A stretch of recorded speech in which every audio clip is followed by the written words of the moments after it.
Okay. Hello to everyone. Good afternoon to everyone.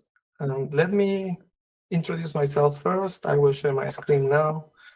Sorry for not being with you all over there. Missing amazing conference over there. Let me share my screen so we can start.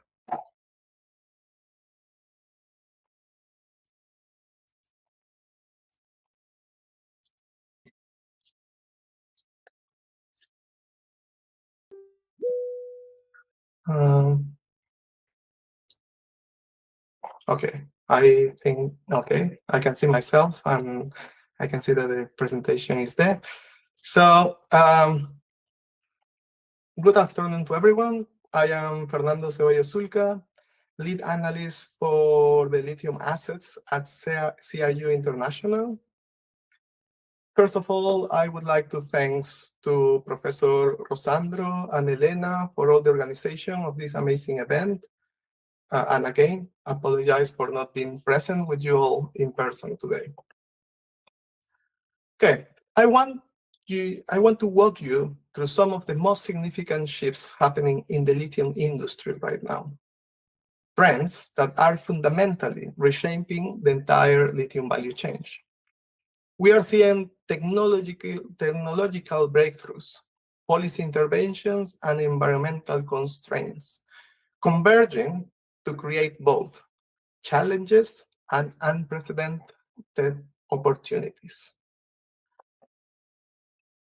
Before we dive in, I would like to give you a sense of CRU's scope in this space, in the battery materials space. We are a market intelligence company, traditionally covering the mining and metal sectors since the 1960s. We provide comprehensive market intelligence across the entire battery value chain, from mining to refining and to the end use, also covering recycling. And we deliver our thoughts through regular publications in the different services that we have. We have supply and demand. We have the cost in the lithium assets. We have also battery value chain services. And please just send me an email that you will see at the end of the presentation if you are interested on any of these services. So now let's talk about what's really capturing our attention, not only this month, but we have been talking about this for several months, almost a year by now, which is the fourth generation LFP technology. In CRU, we all believe that the new generation of batteries will bring some fundamental changes in the supply chain. But first, let me start with what is the fourth generation of LFP. As you might know, maybe better than me, LFP is used in the battery production and is the main technology that drives lithium demand right now. So what differences the LFP third generation or third gen to this new fourth generation? And there are two things that differentiate, as you can see in the graph in the left-hand side of the slide. One is the high power that allows a fast charging in the batteries. The thinner cathode make the same mass loading and make a high cost production of the cathode material, but allows the battery to charge from 15 to 20 minutes. The fourth, in the energy side, the fourth gen uses a thinner cathode while maintaining the same mass loading.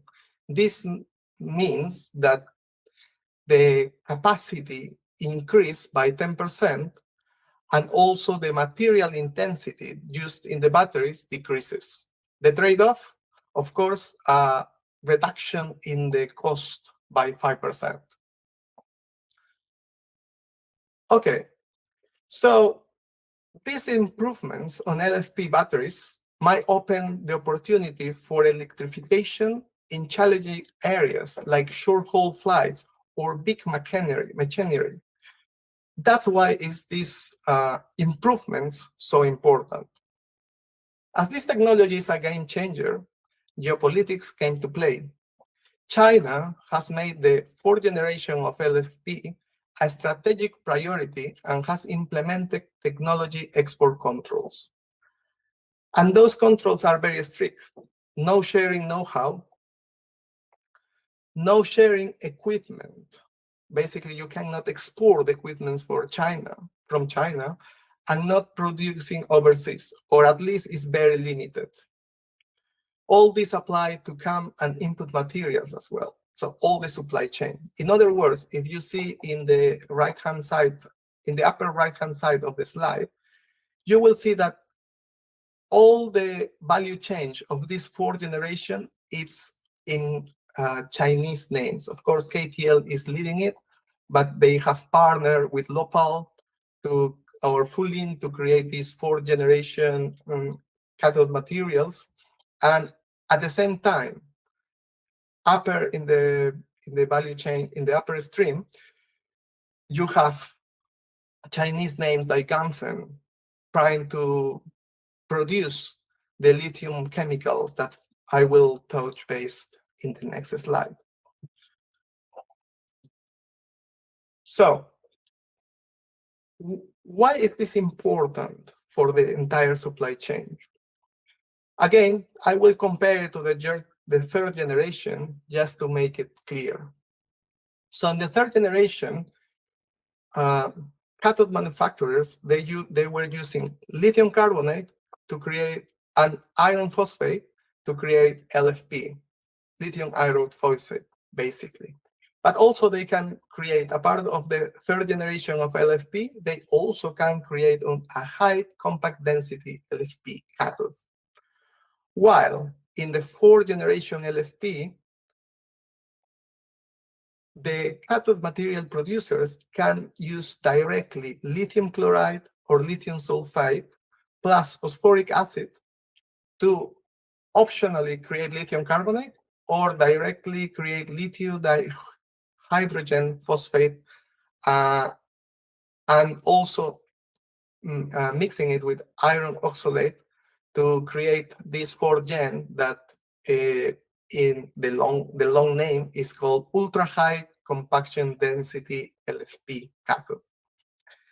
So as you might know, here is the opportunity for lithium producers because lithium chloride and lithium sulfate are intermediate chemicals that are cheaper to produce and require smaller capex compared with lithium carbonate plants. We will touch base on that later on the presentation.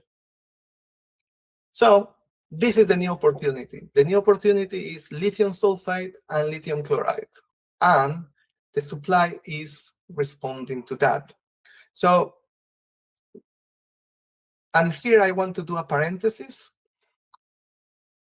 As everything in life, it not only responds to one reason. There are several reasons for this change in the supply.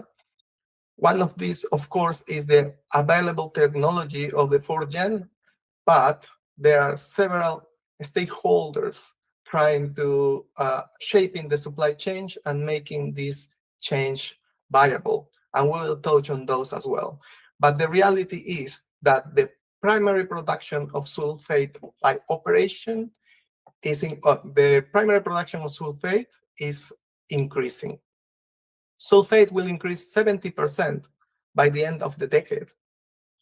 And lithium chloride will increase will double the production in 2030. And you can see some familiar names there: Bikita, Arcadia, Kamativi, Manono, all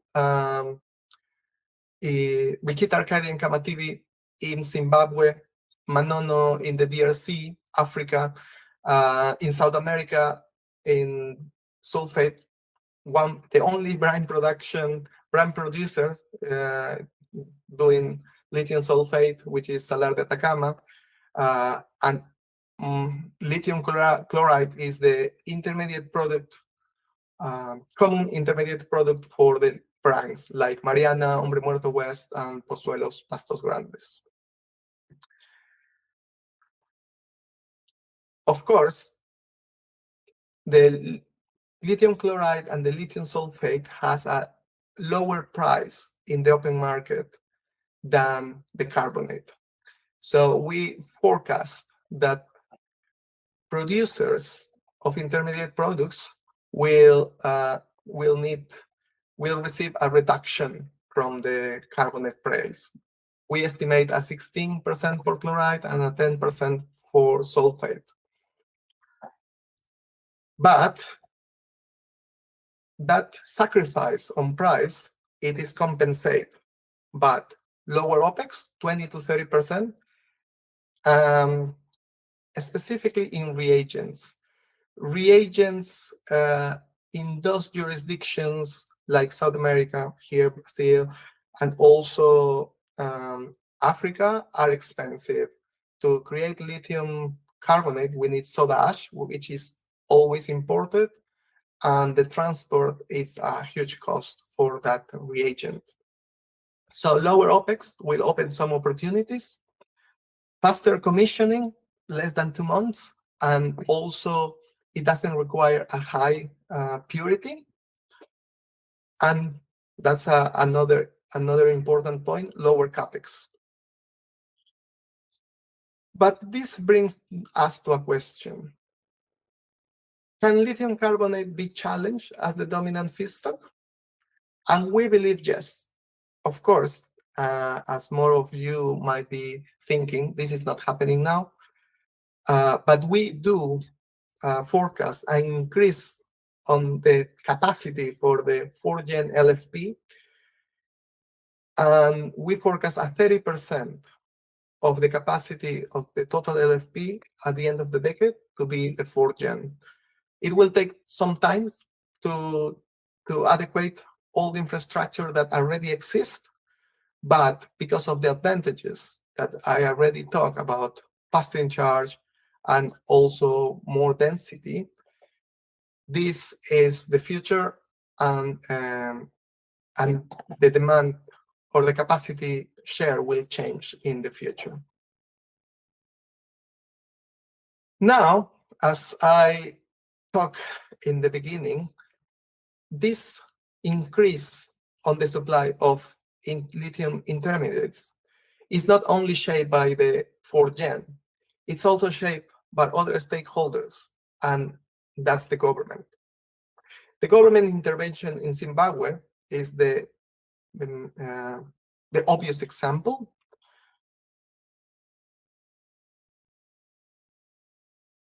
As you can see in the left-hand side graph of the slide, the concentrate that is produced in Zimbabwe is much more than the sulfate capacity that it is implemented in the country. But the ban that at the beginning was for 2027, the ban of concentrate in Zimbabwe, now has been brought to this year. And as you can see in the right-hand side of graph in the slide, this concentrate effects, this ban on the concentrates, the effects we are looking at them now. Why? Because there is a gap in the transport of the concentrate in Zimbabwe, which can take several weeks. And the effects that we forecast at some time is between June and July, and we are looking at the effects now. Like the past week, Simonine has announced that they are halting their operations due to the lack of concentrate, and they are taking advantage of that to do some maintenance.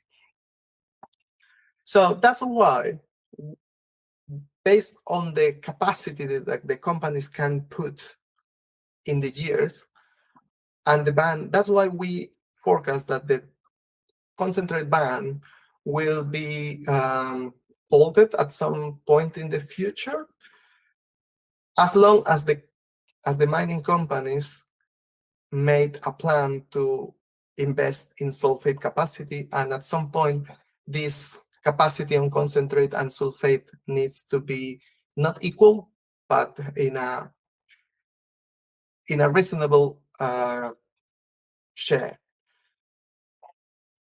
So also, just to be mindful of the time, I want to take you about the environmental constraints in Chile, which is another stakeholder that sometimes we forget. At the beginning of the decade, the Chilean government have several meetings with SQM, now Novandino, to decrease the brine extraction from the salar, just to protect this massive area in Chile. And the Salar de Atacama is a very important salar because 17% of the lithium right now is extracted from there. But after all this negotiation, SQM, now Novandinos, has accepted to reduce the extraction rate by 15% from 2020. And by 2028, they need to reduce that extraction. Another company that operates in the same salar is Albemarle. And also Albemarle needs to drop the production rate by 50%. This is now for negotiations. This is because there is an environmental threshold that will, in the nucleus of the salar, that will activate an early warning plan that require the company to reduce the production or the brine extraction in 50%. And according to them, that will happen also in 2028. Again, the effects of this drop in the brine extraction, it is delayed because brine production takes time to extract the lithium. So from the extraction to the dispatch of the lithium can take 1 to 2 years. That's why we are forecasting the reduction from Chile's production in 2030. And as you can see in the middle of the graph, even though the production of the brine extraction is decreasing in 50%, the production in the LCE production is not in the same percentage because Albemarle and SQM, they were preparing themselves for this because they knew that this will come. And SQM has developed processing to recover lithium sulfate from the phosphate production. And you have seen in the news in the last months that both SQM and Albemarle are betting for DLE technologies. DLE will allow them to increase the recovery so they can compensate the lithium production that they will lose by reducing the brine extraction. But DLE comes with a toll. As you can see in the right-hand side graph of the slide, DLE is one of the most expensive technology in terms of capital intensity. And you can see that the average of an evaporation project capex is around $14,000 per ton of LCE, while Albemarle of Atacama is almost in 40. And SQM or Novandino, it's a little bit below the average, but this is according to their feeling in the environmental study. Of course, all of the clearly are below an average pegmatite project capex. That gives quite advantage to the pegmatite projects. That's just to wrap up. I would like to tell you some takeaways. First is the fourth generation of LFP advantage will spark broader electrification and will generate demand of intermediate chemicals. And that will unlock value, especially in South America and Africa that are developing jurisdictions. As the examples in Zimbabwe and Chile, governments hold an outside impact on the whole value chain. And specifically in Chile, environmental constraints might trigger decline in supply. So that's environmental is something that we need to look at and plan to protect it and don't be forced to do these drops unexpectedly. Thank you so much for your attention. And please, if you have any question, you can contact me through the email, or I don't know if we can receive any questions now. This is the QR code for my LinkedIn. You can also contact me there. Thank you so much.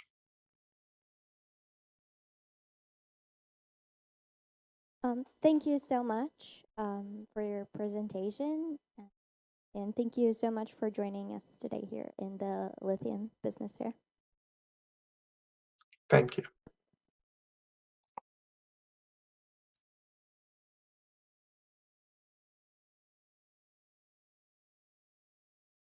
Agradecemos a apresentação do Fernando.